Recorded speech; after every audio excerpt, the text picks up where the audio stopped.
So the moss bag itself symbolizes the uterus and the comfort of being in that enclosed space for the babies. It also symbolizes the care that babies are going to need from the time they're born until they're 1 year old, and that when they're in the moss bag, there are so many things that the baby experiences as they're growing from birth to 1 year old, and that is the length of time that they are kept in the moss bag, put on the cradle board.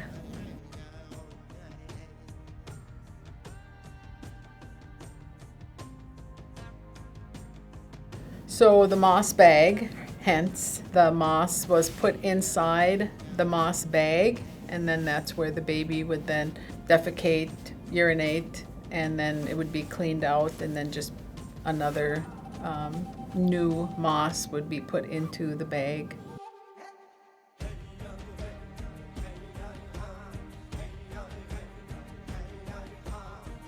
So as soon as the mom knows that she is pregnant, that is when they start the process of making the moss bag and the cradle board. And it's a collaborative partnership effort between the mom and the father.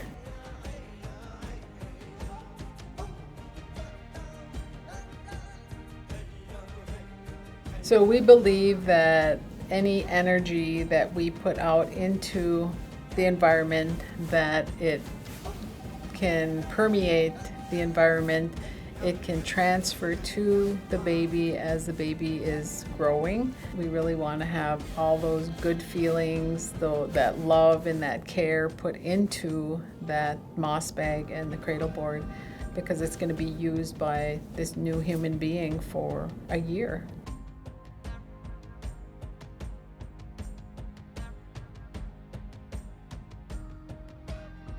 So moss bags were a part of they were sometimes separate, but sometimes they were actually put on the board itself, and it was really dependent on the person who made it. Later on, the moss bags were separated from the cradle board, but traditionally they were built into the cradle board itself. And now today they're separated from the cradle board. And sometimes some people don't use the cradle board, they'll just use the moss bag, because it still gives that same sense of security and warmth that babies need during that time, that first year of life.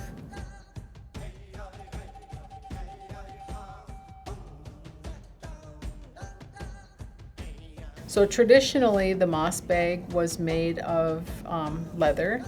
And so all that element then took a long time to be able to make that leather, from the time it was taken from the animal to the final product. So that was a long process.